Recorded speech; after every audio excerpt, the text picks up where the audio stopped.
Ok. Alors, bonjour à tous et à toutes. On m'a demandé de revenir un peu sur quelques sphérotes, ou bien le caractère de l'âme, les facultés de l'âme. Donc, on avait parlé la semaine dernière, on avait commencé à parler des 10 facultés de l'âme qui correspondent aux 10 sphérotes. Donc, c'est plus ou moins le même concept que les 10 sphérotes, c'est parallèle.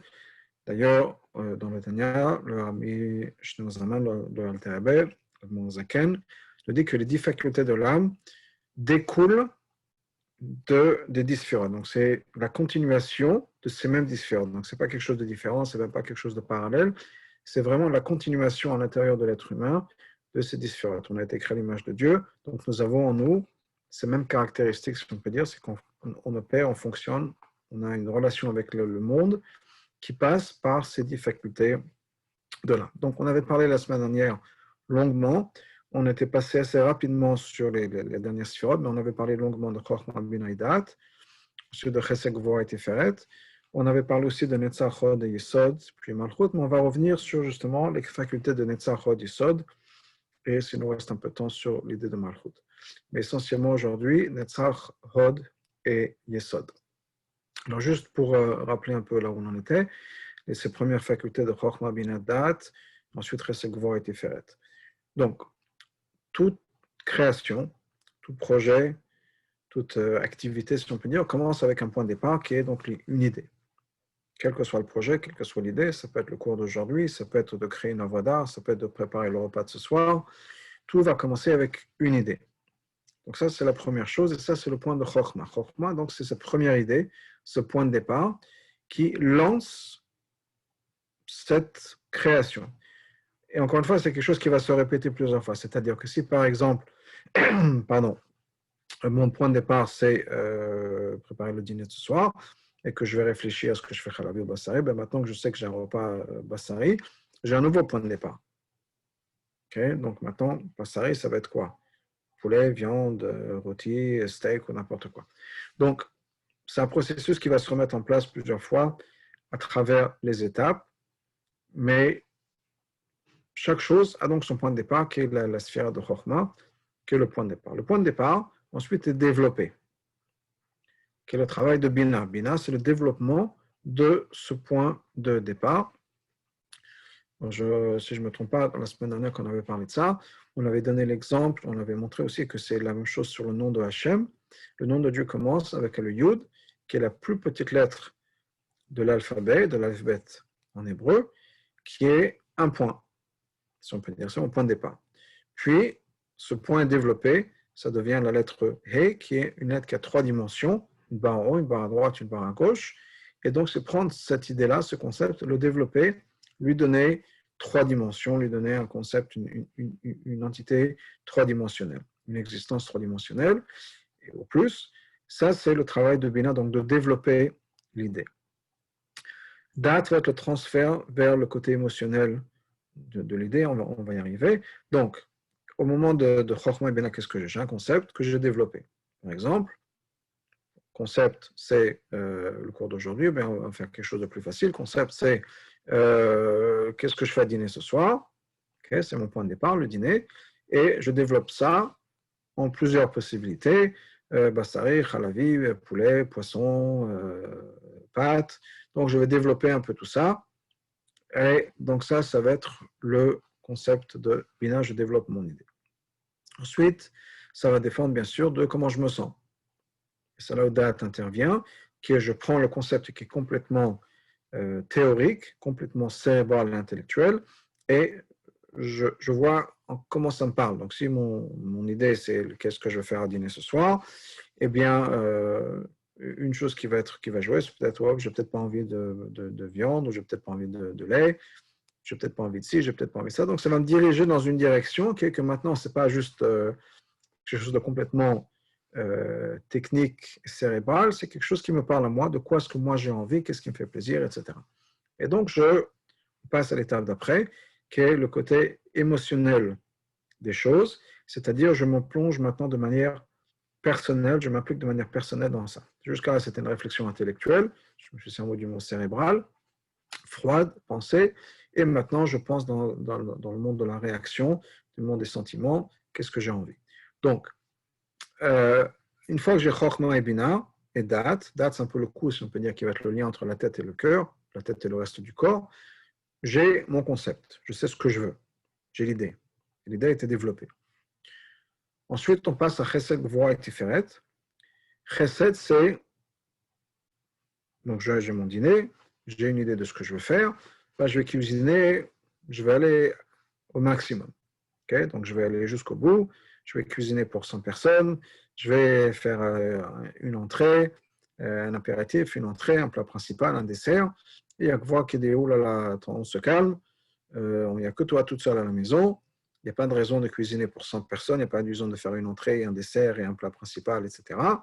On fait une chose à manger et ça suffit, et il y a un équilibre qui va se faire. Ok, peut-être que ce n'est pas un, peut-être que ce n'est pas 100 plats, mais il y a quelque chose qui va se mettre en place, c'est le côté de Tiferet, l'harmonie, qui fait qu'on met les choses ensemble. Donc on a, à ce niveau-là, je sais quoi et je sais combien. Ce qui est important maintenant, ça va être le comment. C'est-à-dire mettre plus ou moins en pratique.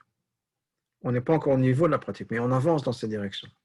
Donc, faire continuer à avancer, puisque c'est un processus, faire continuer vers une réalisation pratique de ce que j'ai en tête. Et là, on va voir les obstacles qui peuvent se mettre en place, qui sont variés, puisqu'à chaque fois qu'on avance vers la réalité, il y a des nouveaux obstacles. Et non seulement il y a des nouveaux obstacles, mais plus on avance vers la réalité, plus il y a d'obstacles. Je vais reprendre un exemple, qui est un exemple qu'on ramène dans la Chassidoute, et il y a une raison pour laquelle on amène cet exemple-là. Et l'exemple est de construire une maison. La raison pour laquelle on se sert souvent de cet exemple, c'est parce que nous sommes ici sur Terre pour créer justement une habitation, une maison pour Hachem. Donc, de certaine manière, le projet par excellence, c'est de construire une maison pour Dieu. Je parlais tout à l'heure d'un projet qui pourrait être faire le repas de ce soir, c'est un projet. Un autre projet pourrait être de quoi est-ce que je vais parler pendant mon cours, c'est un autre projet. Mais le projet par excellence, si on peut dire, est souvent symbolisé par cette idée de construire une maison. Et je vais diviser ça en 4 étapes. 4 étapes qui vous correspondent aux 4 mondes dont on parle souvent dans la Chassidut et la Kabbalah, qui sont le monde de Hatzilut, Bria, Yetzira et Asiya, qui sont parallèles aussi aux 4 lettres du nom de Dieu, et qui correspondent aussi d'une manière générale aux 10 sphirotes. Et ça va vous donner une idée de la progression. Donc, ça va aller plus vite que 10 sphirotes, même si on trouve le même parallèle. Donc, qu'est-ce qu'on a dans les 4 mondes?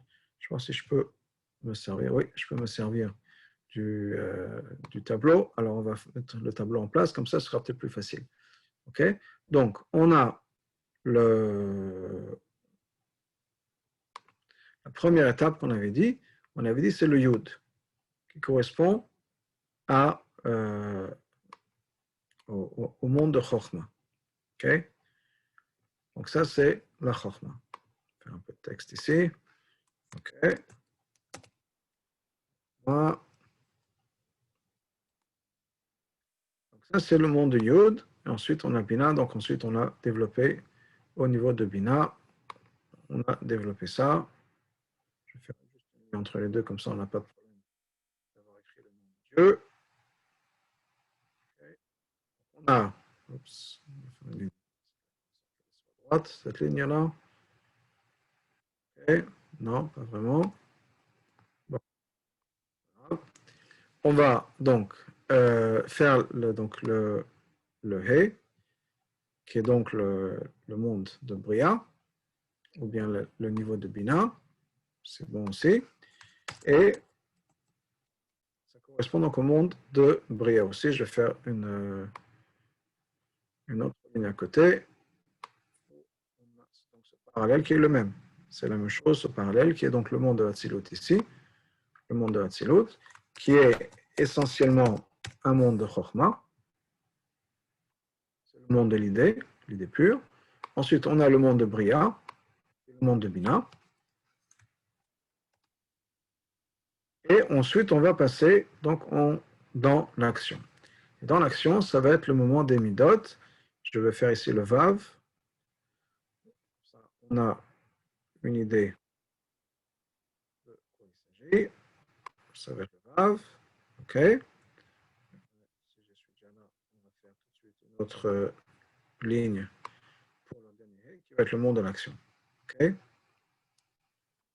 Ça,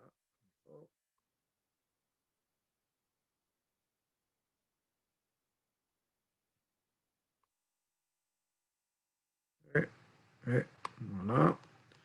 Ça, on va taper ça comme ça, on a tout ça, tout écrit. Donc, on a ici le monde des midot, le vav, qui correspond au monde des yetzira. Et ensuite, on a le dernier he, qui est le monde de l'action, le monde de Malchut. Alors, je ne sais pas si on en parle aujourd'hui. Donc, on a le monde de Malchut,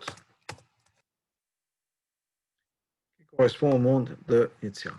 Mais, pas au monde de Asya, pardon. Le monde de l'action. Okay, qui est le monde de l'action. Donc, on va passer par ça, par cette, ce processus. La première chose, c'est quoi? La première chose, c'est le point de Chokhmah. Donc, on a un point de départ qui correspond au monde de Hatzilut, qui est le point de départ, le monde qui est le point de départ.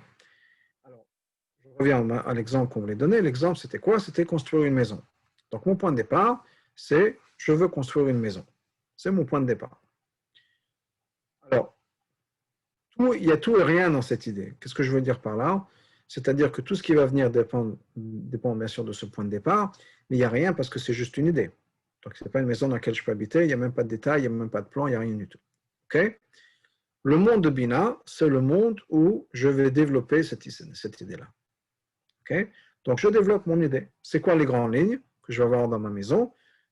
Et là, je vais prendre en considération des choses qui sont externelles à moi. C'est-à-dire que dans le monde de Chokhmah, dans le monde de Hatzilut, il n'y a qu'une seule idée. Mais cette idée, peut inclure n'importe quoi.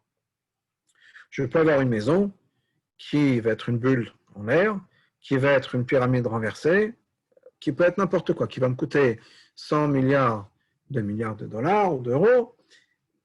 Il n'y a pas besoin d'avoir une logique derrière, il n'y a pas besoin d'avoir un budget, il n'y a rien besoin. C'est mon idée. C'est vraiment ce que je veux, c'est mon rêve à moi, c'est l'expression de ma personnalité, c'est l'expression de mes fantaisies, pas plus que ça. Mais si je veux avoir une maison construite dans laquelle je peux habiter, je ne peux pas nécessairement habiter dans la maison de mes rêves si mes rêves sont complètement fous.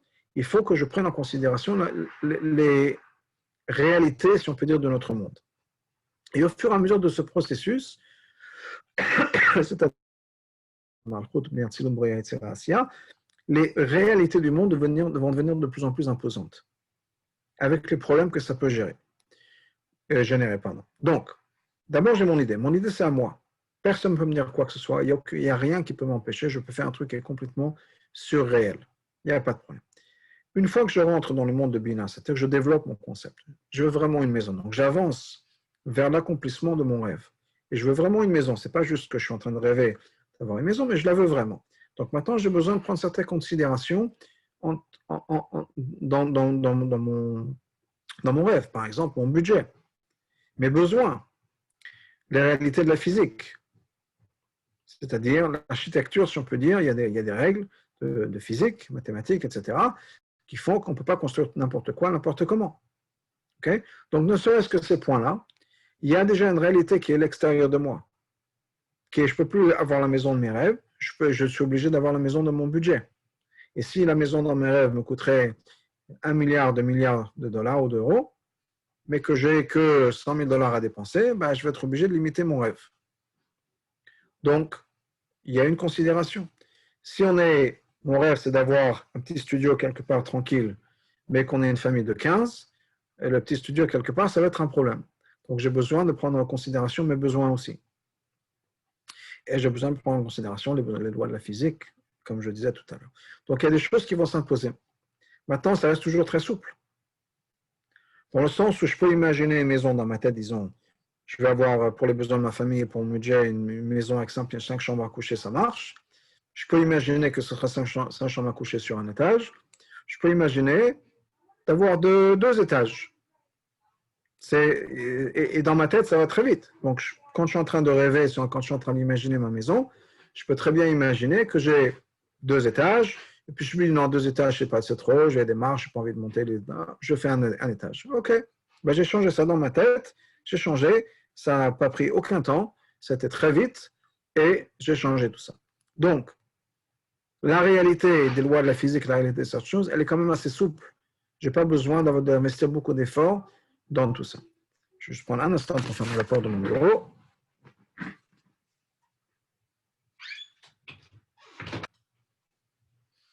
Voilà. Désolé. Donc, j'avance ensuite dans les midot. Et c'est là où on va rentrer parce que Netzach et Hod, c'est vers la fin de ces midot, si on peut dire, vers le bout du Vav, qui est maintenant, je rentre dans les détails. Et je suis prêt, puisque c'est le travail de Netzach et de Hod, on va faire le lien. Je ne sais pas si je peux faire ça de manière... Non. On est vers la fin, si on peut dire. Là, on va faire le lien. C'est la fin de Netzach et de Hod. Là, on va faire le lien vers le He, vers la pratique. Donc, qu'est-ce que je veux dire par là? C'est que j'avance. Donc, maintenant, je continue avec mon projet, que je vois encore une fois réel. Alors, au début, c'est des problèmes simples, si on peut dire. Mais, une fois que je rentre dans l'action, j'ai besoin de faire des vrais plans. J'ai besoin de vraiment préparer ma maison. Il y a certaines choses qui vont se mettre en place, qui vont faire peut-être peur. J'aurais besoin d'avoir la peur, j'aurais besoin de trouver des ouvriers, etc.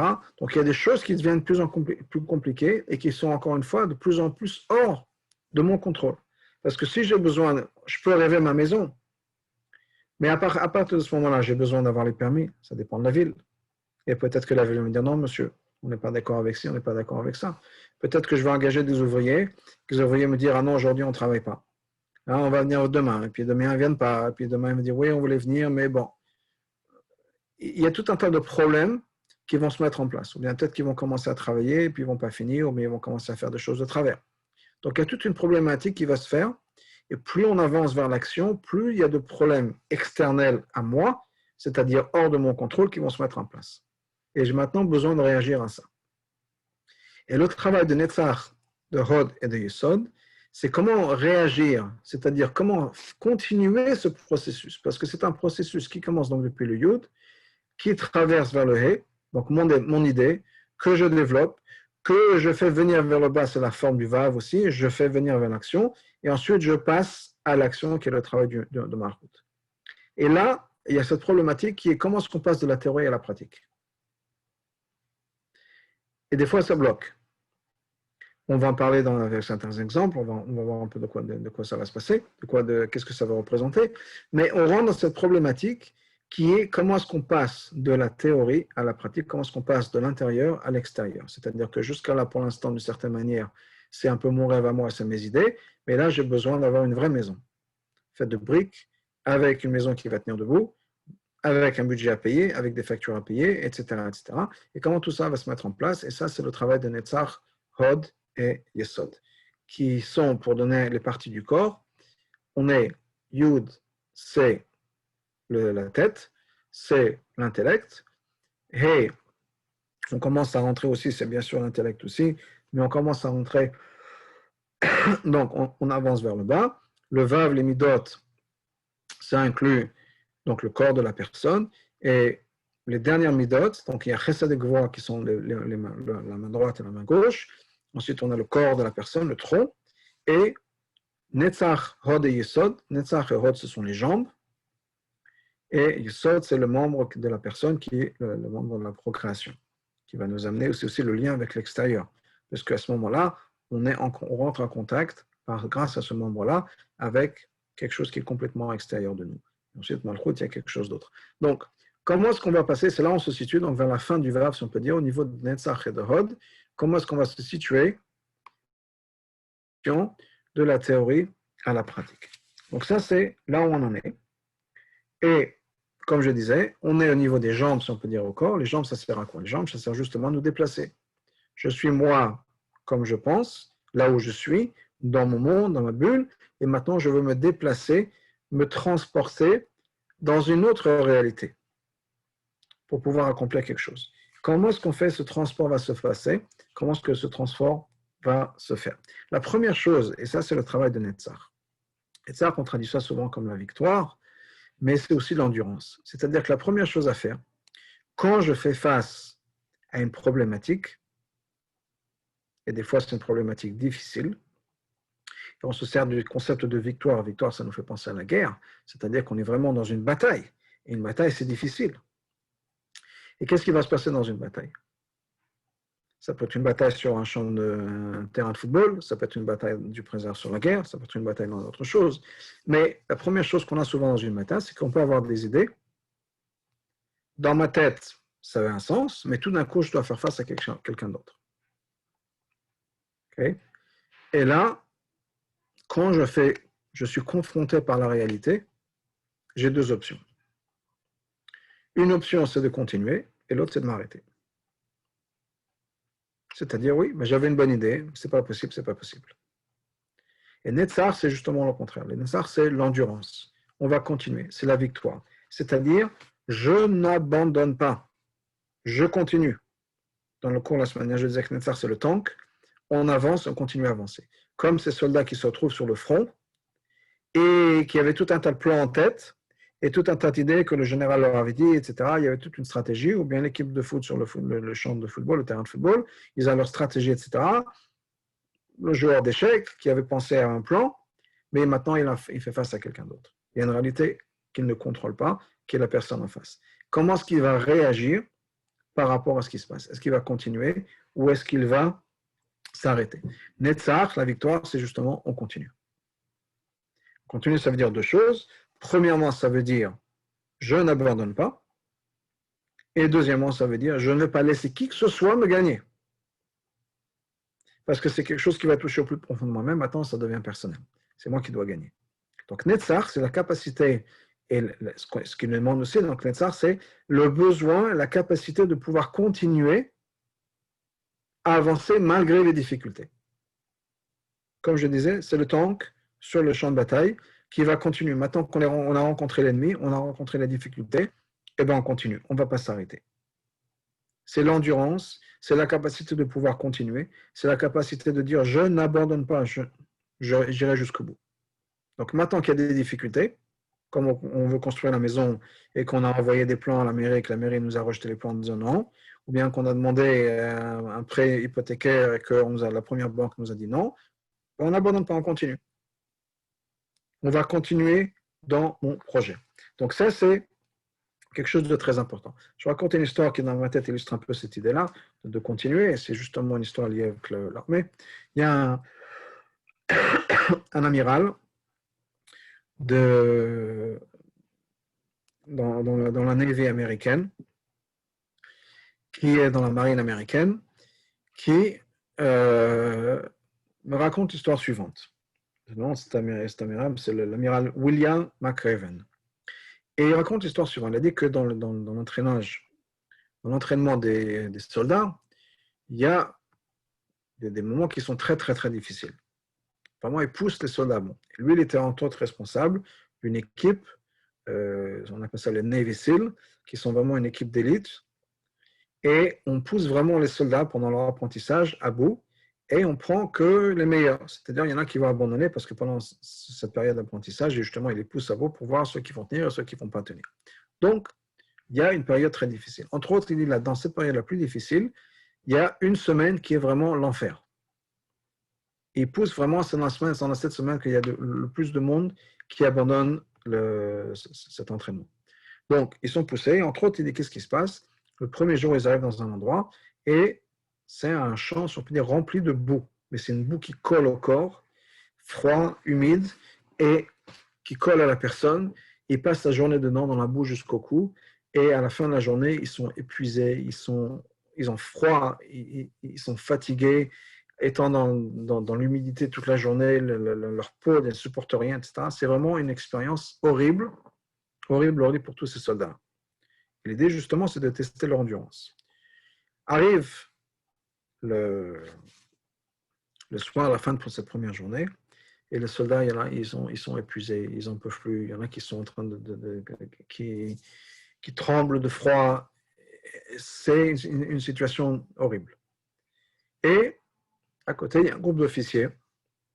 Et il y a un des officiers qui vient voir ces soldats, ces nouvelles recrues, qui leur dit, écoutez, si vous voulez, vous pouvez vous joindre à nous. Nous, on a un feu de camp, on a du café, on a de la soupe, vous pouvez vous réchauffer et vous reposer un peu, de rester là dans le froid, dans la boue. Venez. Bon, ça a l'air intéressant, mais cette personne qui dit ça, il a dit, je sais qu'il y avait quelque chose, ce n'était pas possible qu'il nous offre comme ça de venir nous réchauffer. C'est gentil, il va y avoir... Non, cet officier continue en disant, mais il y a une seule condition. Il faut que 5 d'entre vous abandonnent.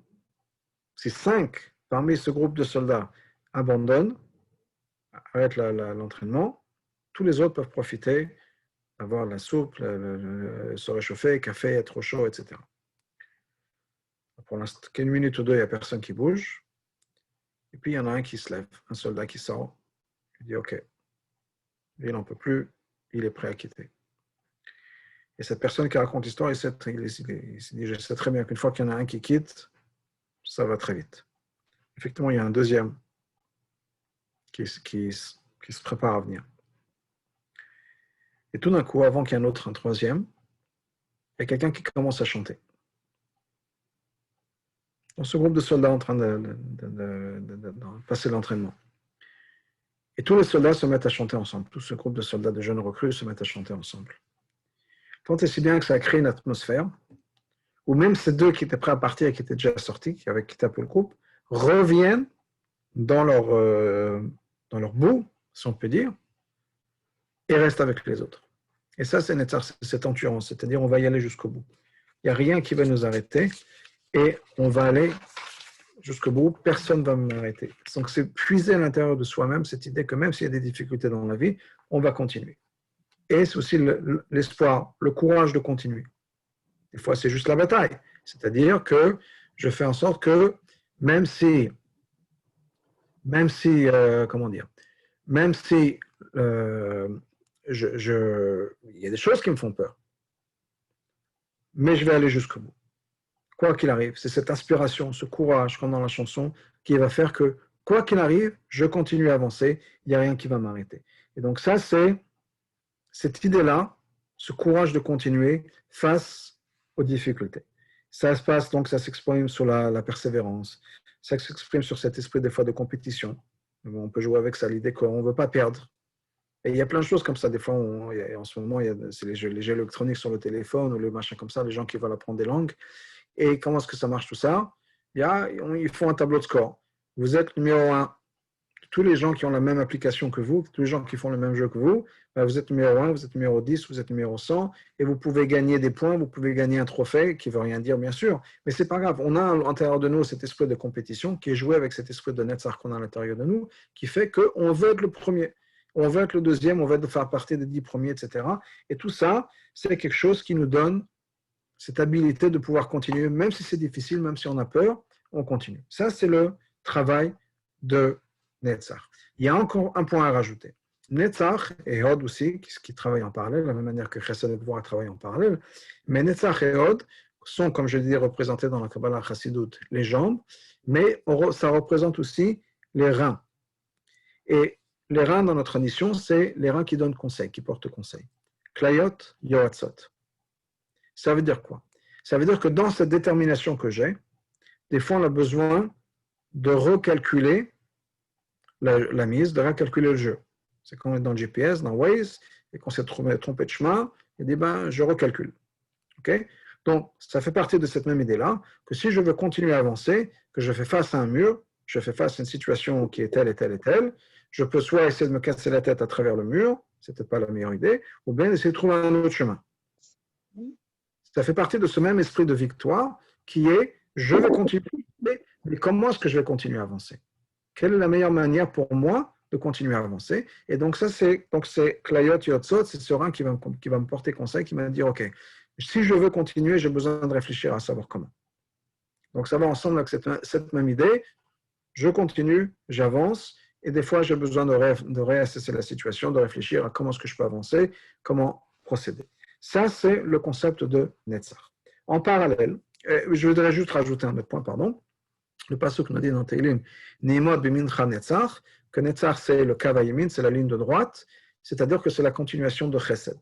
Parce que chesed, comme chokhmah, comme chesed, comme netzach, c'est l'idée d'aller vers l'extérieur. On continue, on avance, on donne. Donc, chokhmah c'est la même chose, c'est je donne un point de départ, je lance l'idée, je lance le projet. Chesed, c'est on avance, on donne, on partage, on est généreux. Et Netzach, c'est la même chose, j'avance, je continue vers ce projet-là. Donc, c'est toujours la même direction, le même focus qui est vers l'extérieur. Ce n'est pas un retrait, c'est au contraire avancer et prendre de l'avant, avancer dans la même direction. Le parallèle de Netzach, de la même manière qu'il y a Gevura qui est le parallèle de Chesed, le parallèle de Netzach, c'est Hod. Hod, c'est, on appelle souvent ça la gloire ou la sublimation. C'est-à-dire, c'est quoi la gloire? On parlait de bataille, donc on va rentrer avec la même idée. C'est le sacrifice qu'on a fait pour pouvoir gagner cette bataille. C'est-à-dire que Hod, ça représente souvent le sacrifice. Ou bien, un autre mot dont on peut se servir pour le concept de sacrifice, qui est l'idée de bitul, on se met de côté. Je me sacrifie, mais je me sacrifie pourquoi? Pour la mission. Ça peut être plein de choses. J'ai donné l'exemple tout à l'heure des ouvriers qui voulaient construire votre maison, des ouvriers qui décident de ne pas venir. OK. Des fois, vous avez plein de choses à leur dire, mais on ferme la bouche parce que ça ne va pas aider. C'est un sacrifice que je fais. Je me sacrifie pour la cause. Je veux que ma maison soit construite, je veux que les ouvriers viennent travailler, et si je vais les insulter, si je leur dis exactement ce que je pense d'eux, ça ne va pas avancer.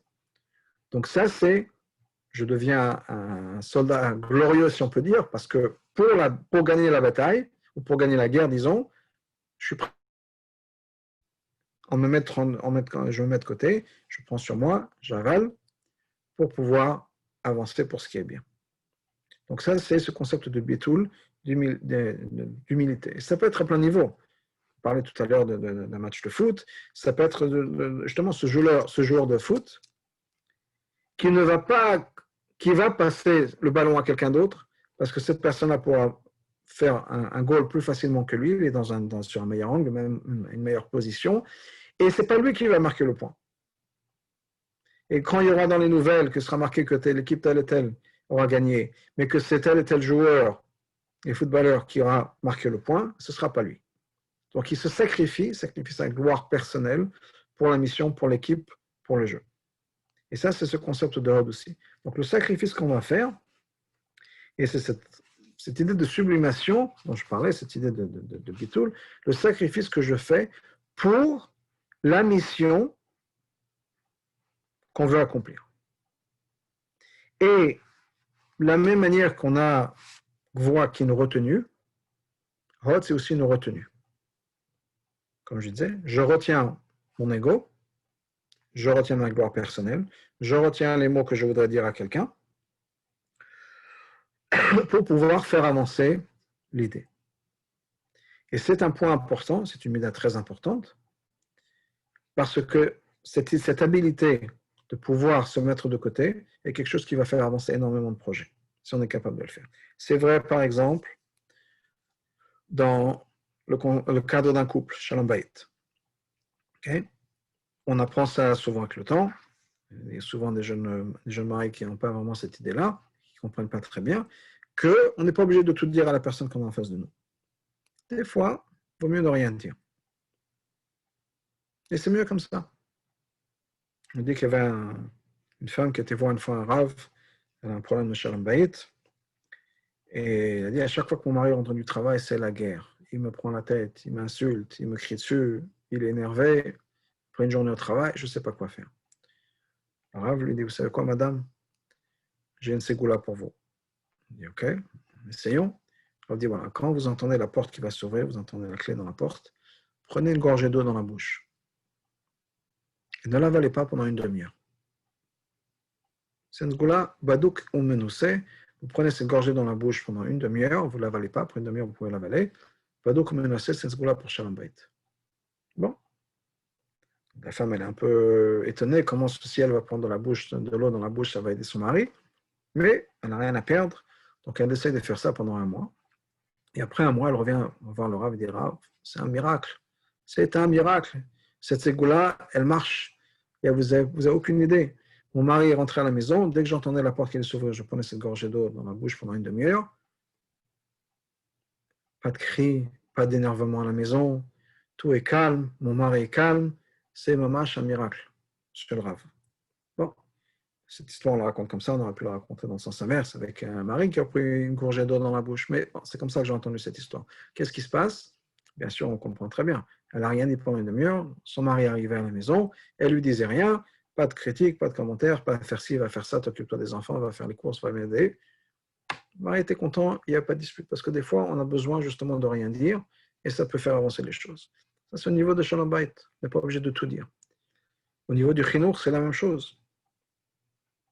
On n'est pas besoin de faire remarquer tous les défauts d'un enfant ou tout ce qu'on pense d'un enfant, dans le négatif.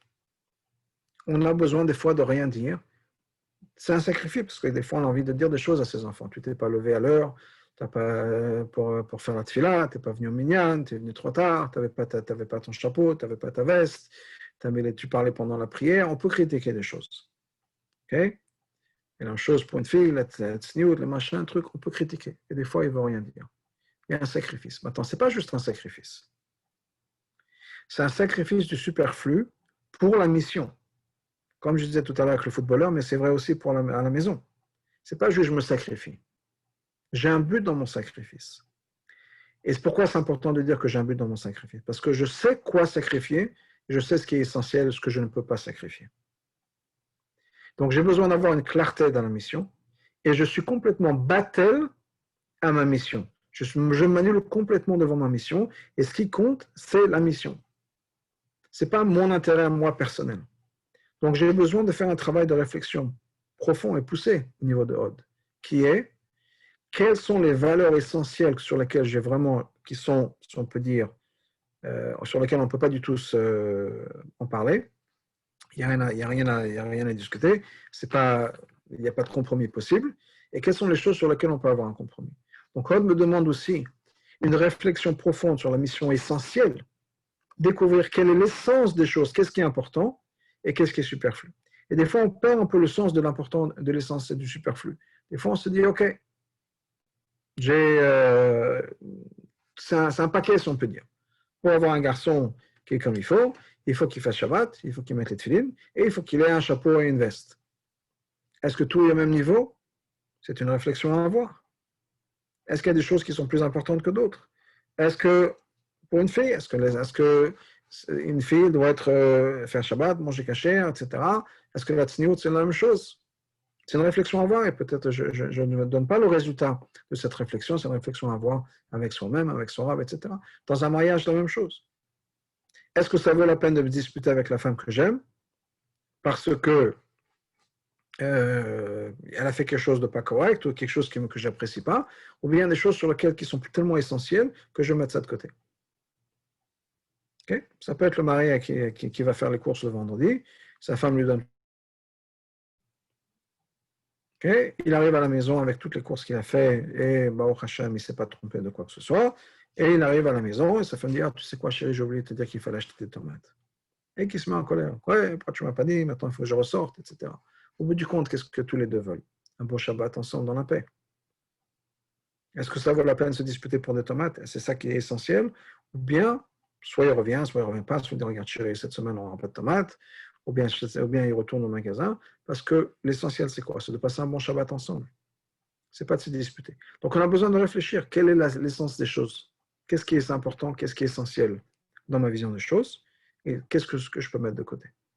Donc le travail de Hod aussi, c'est pas juste cette idée donc de compromis qui est une retenue, qui est donc un symptôme si on peut dire, mais c'est cette idée d'être focusé vraiment, d'être focalisé sur les choses qui sont essentielles, sur l'importance des choses et mettre de côté le reste. Donc c'est ce bitoul si on peut dire, cette absence de soi, de se mettre de côté pour la mission, pour faire en sorte que la mission s'accomplisse. Et ça, c'est le travail de Hod. Et encore une fois, tout ça, c'est quoi? C'est le but de faire avancer les choses. Parce que la construction, dans l'exemple de la maison, c'est qu'on veut arriver au bout. Donc peut-être que si je vais crier sur mes ouvriers, pour revenir à l'exemple des ouvriers, je me serais soulagé, mais ça ne va pas avancer les choses. Au contraire, il va dire quoi, monsieur, si c'est comme ça, on part tous. Okay? Donc on a besoin d'avoir ce bitoul, si on peut dire, par rapport à la mission. Qu'est-ce qui est important dans la vie?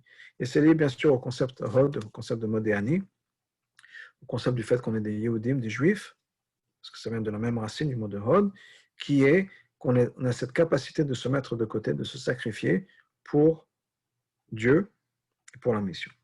Il y a une autre idée de Hod, Hodaha, qui est d'apprécier aussi, de remercier. C'est de remercier ce qu'on a. Parce que des fois, la raison pour laquelle on voit certains problèmes, la raison pour laquelle on est coincé avec certains problèmes, on pense qu'on a besoin de se sacrifier par rapport à ces problèmes, c'est qu'on est focalisé sur les problèmes. On pourrait se focaliser sur le positif. Et dans ce cas-là, les problèmes vont être un peu éliminés. C'est vrai que peut-être mon fils, quand il va faire la prière, il ne va pas mettre un chapeau. Mais ma fille, peut-être qu'elle va sortir, elle n'aura peut-être pas les chaussettes qu'il faut, etc. Et je suis tellement heureux d'avoir des enfants. Et c'est des bons enfants. Ils sont bien éduqués. Ils sont gentils.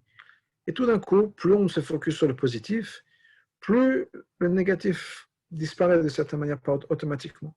Une chose dans un couple. C'est vrai que ma femme ne m'a pas dit d'aller acheter les tomates à temps. Mais elle est gentille. Elle m'a donné tout le reste. Elle veut me faire plaisir en faisant la salade que j'aime pour Shabbat. Je suis tellement content. Alors, soit j'aurai des tomates, soit je retourne au magasin, soit je ne retourne pas au magasin. Mais merci ma femme de penser à moi. Merci ma femme de penser que tu veux faire la salade que j'aime. Tu veux me faire plaisir pour Shabbat, qu'on ait une belle table pour Shabbat. Et quand on est focalisé sur ça, le négatif, pas. Donc ça nous aide aussi à faire avancer les choses, parce qu'on est focalisé sur quelque chose de positif. Donc ça fait partie de la minute de Hod, Hodaha, qui est de remercier, d'apprécier le positif qu'on a. Encore une fois, tout ça, c'est pour faire avancer les choses. Et donc, c'est ces deux jambes-là qui vont m'aider à avancer, si on peut dire. On a dit tout à l'heure que c'était les deux jambes, ou bien les reins qui vont me conseiller, mais aussi les deux jambes. C'est-à-dire, pour faire avancer les choses, j'ai besoin d'avoir la détermination de faire avancer les choses. Mais en même temps, je ne peux pas juste rentrer dans la tête des gens, me casser la tête dans un mur. Pour que ça marche, pour que je puisse avancer, il faut que je puisse modérer mon message, modérer ma détermination. Pas que je perde cette modération, cette motivation, pardon. C'est pas que je veux la perdre, c'est que j'ai besoin de rester focalisé sur ce qui est important. Et prendre l'initiative que j'ai, prendre l'enthousiasme que j'ai, en disant, OK, comment est-ce que je peux le faire avancer? Comment est-ce que je fais en sorte qu'on peut passer à quelque chose de constructif, on peut continuer à avancer. Et ça, c'est donc le travail de Hod, en restant focalisé sur le positif, en restant focalisé sur l'essentiel, et en se sacrifiant, si on peut dire, par rapport à ce qui est important. Et même si ça veut dire un petit sacrifice pour nous, on fait ça parce que c'est important pour la grande image, on peut dire, pour le but qu'on a ensemble. Ensuite, on arrive à la sphéra, au Koach de Yesod, qui est la connexion, la fondation et la connexion. Et là, pour la première fois, on va passer à l'extérieur. C'est-à-dire que pour l'instant, tout ce qui se passe depuis Chokhmah jusqu'à Hod, c'est un processus qui est interne. Tout se passe à l'intérieur de moi. Okay? Il n'y a rien d'autre. C'est dans ma pensée, c'est dans mon cœur, si on peut dire. Maintenant, je suis prêt à exprimer tout ça.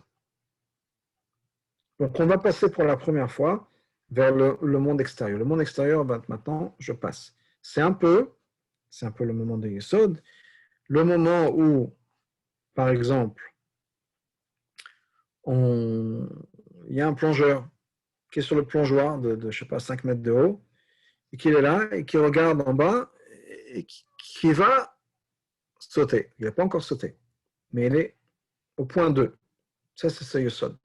Donc, il a certainement des choses à l'intérieur, c'est peur de sauter. Il a le Hod qui dit, c'est pas grave, le Netzach et Hod qui dit, je continue. Soit je me sacrifie pour mon équipe, soit je me sacrifie parce que c'est important dans ma vie et j'ai besoin de me dépasser. Quelle que soit la raison, il est prêt à le faire. Et maintenant, on va basculer dans la réalité. Donc, il a fait le travail interne. Il est au point de basculer dans la réalité. Et ça, c'est le point, si on peut dire, la connexion avec la réalité qui va faire qu'on va passer de l'un à l'autre. Donc ça, c'est le travail de Yesod. Et c'est pour ça que dans le corps humain, comme on disait tout à l'heure, le Sechel, c'est la tête, Dat, c'est le cou. Ensuite, on a Chesed et Gvora qui sont le bras. Ensuite, Tiferet qui est le tronc. Et Netzachot qui sont les jambes, de droite et de gauche. Et ensuite, Yesod, c'est le membre, la partie du corps qui sert à nous connecter, nous rattacher avec un autre être humain. C'est ce point de liaison entre moi et quelqu'un d'autre. Donc, on a besoin d'avoir ce lien avec les autres. Parce que sinon, ça ne passe pas. Donc, jusqu'à maintenant, c'était dans ma tête, si on peut dire, dans ma tête, dans mon cœur. Mais maintenant, je vais exprimer tout ça. Je suis prêt à faire la transition. Malchut, c'est vraiment l'expression, mais je suis prêt à faire cette transition où je vais passer du monde intérieur au monde extérieur. Comme je disais, c'est cette personne-là qui est ce plongeur qui est prêt à sauter, okay? Qui est prêt à faire ça. Ça peut être quand on est, je ne sais pas, une bar mitzvah ou un mariage, etc. Et tout d'un coup, on vous demande de parler, que vous n'êtes pas prêt. Et viens, un anniversaire ou quelque chose, viens dire quelque chose. Et alors, il y a tout un travail qui se met en place, je le fais, je ne le fais pas, j'ai honte. On se laisse porter et on y va. On n'a encore rien dit. Mais on a pris cette résolution, si on peut dire, on a pris la décision de sauter, d'y aller. Ce moment-là de connexion, si on peut dire, on va passer de l'intérieur à l'extérieur auquel je vais parler, c'est le moment de Yesod. Et pour ça, donc, il faut qu'on a besoin de plusieurs choses. On a besoin tout d'abord, pour pouvoir continuer à avancer jusqu'à ça, on a besoin de rester focalisé sur le positif. On a besoin de penser à son audience. On est peut-être inspiré par l'audience, les gens qui vont dire comme une bar mitzvah, on va dire allez, sois pas lourd, allez, dis quelque chose, partage, etc. Viens avec nous, quelle que soit la motivation qu'il y en a, on a besoin de rester positif parce que des fois on a peur. On a peur de passer, comme cette personne-là qui va décider de prendre la décision de parler en public, ou bien cette personne-là qui est prête à sauter de son plongeoir de 5 mètres de haut, on peut avoir un moment de peur, on va y aller. Pour donner un exemple peut-être un peu plus fort, la personne qui a payé beaucoup d'argent pour pouvoir sauter en parachute, et que la porte de l'avion s'ouvre, et qu'il attend, il a besoin de sauter. Alors il le veut. C'est pour ça qu'il a pris la décision de le faire, c'est pour ça qu'il est monté dans l'avion, c'est pour ça qu'il a payé très cher, c'est pour ça qu'il a signé tous les papiers qu'il faut en disant qu'on n'est pas responsable au cas où, je préserve. Tout ça, c'est bon. Mais il y a un moment, on dit, bon, je continue ou j'arrête. Donc on a pris toutes les bonnes décisions, mais il y a ce moment-là, juste avant qu'on passe à l'action, où on a encore un blocage, si on peut dire, qu'on a besoin de dépasser. Ça, c'est le moment de Yesod. Alors, Yesod, comme je disais tout à l'heure, Yesod, c'est quoi? C'est dans la partie du corps, c'est ce membre responsable de la reproduction, responsable de l'union avec un autre être humain.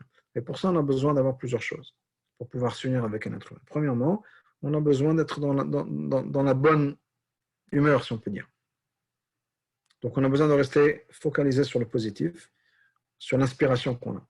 Donc, pour pouvoir, c'est essentiel qu'on ait la même chose, cet excitement qu'on pourrait avoir, cette joie, cette inspiration, cette envie, cette énergie. On a besoin de garder ça. Et ça, c'est le travail de Yesod, de transporter et de continuer de transférer cette énergie vers l'étape d'après. Et on a besoin de faire en sorte qu'on ne perde pas cette énergie. Donc, cette énergie qui veut dire, OK, je veux m'attacher, m'allier avec quelqu'un d'autre, on a besoin de garder cette énergie-là et de pouvoir avancer. On a aussi besoin d'oublier tout ce qui peut être retenu. Parce que souvent, que ce soit la personne qui a besoin de parler en public, la personne qui va sauter, la personne qui va sauter de l'avion ou autre chose, c'est que tout d'un coup, on a nos peurs à nous. Il y a nous qui nous retenons. Personne d'autre. C'est mes peurs à moi. Qu'est-ce que les gens vont dire? Qu'est-ce que les gens vont penser? On a besoin de laisser partir de tout ça. On a besoin de lâcher prise de toutes mes peurs à moi, de toutes mes inhibitions qui me retiennent. Donc ça fait partie du travail de Yesod. Quitte toi, arrête de penser à toi pour pouvoir continuer. Et être spontané. Être spontané, c'est aussi l'idée de Yesod, qu'on a besoin de pouvoir continuer. Et cette spontanéité, c'est-à-dire quoi? C'est-à-dire profiter de l'énergie qui est autour de nous. Ça peut être rencontrer quelqu'un avec qui on a assis un mariage, un bar mitzvah à côté, ou à la synagogue, pas à la synagogue, mais bon. commencer une conversation, parler, suivre l'énergie qui vous tient. Ça peut être, encore une fois, je parlais de donner un exemple tout à l'heure, des gens qui vous demandent de dire quelque chose quelques mois à l'anniversaire ou une bar mitzvah et un mariage. Laissez-vous porter par la foule, laissez-vous porter par l'énergie. Refusez pas. Traînons pas les pieds et on peut se lancer avec ça. Un exemple dans Tilim, on dit de la bouche des enfants, tu as Yesod, tu as mis ton cette idée de Yesod. Pourquoi? Parce que les enfants sont spontanés. Mais Ololim, c'est aussi quoi? Ololim, c'est aussi les nourrissons. C'est-à-dire qu'on nourrit, si on peut dire, comme un nourrisson, par l'environnement, par quelque chose qui est à l'extérieur. Donc, soyons portés par l'environnement et ça va dans les deux sens. On donne et on porte, etc. Donc, c'est quelque chose de très spontané. Donc, Yesod, c'est là, pour revenir à ce que je disais tout à l'heure, on va conclure avec ça, c'est la possibilité de sortir de soi-même, connecter avec les autres et d'être spontané, en gardant bien sûr le focus sur ce qui est important, de rester focalisé sur ce qui est important, sur ce qui est essentiel.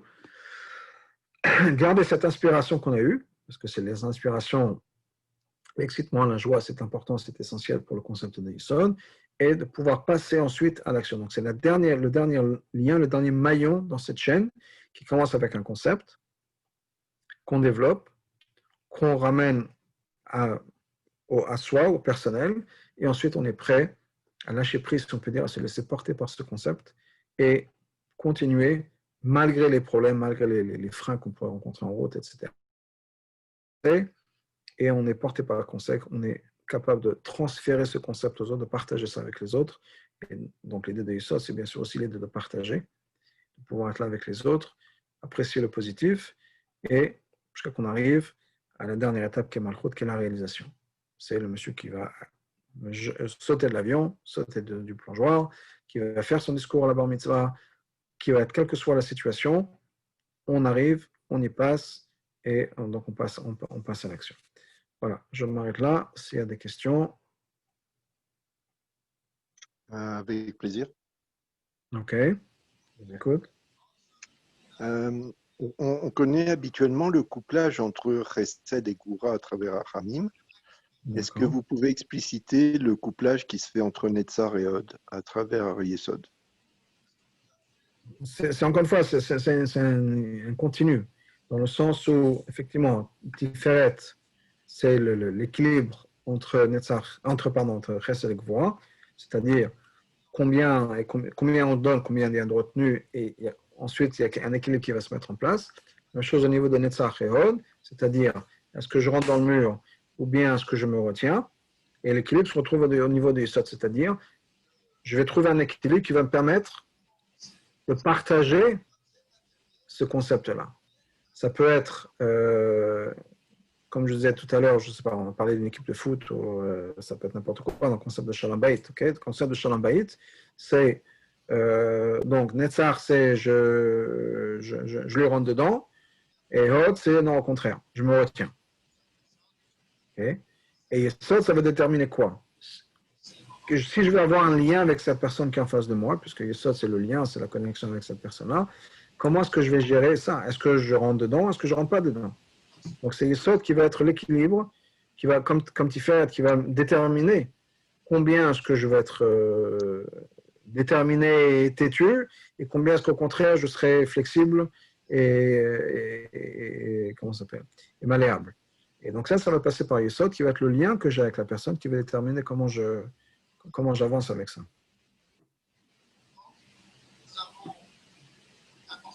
Okay. Merci à tous et la prochaine fois, Bezrat Hashem. Au revoir. Merci beaucoup Israël. Chazak Ubaruch. Au revoir.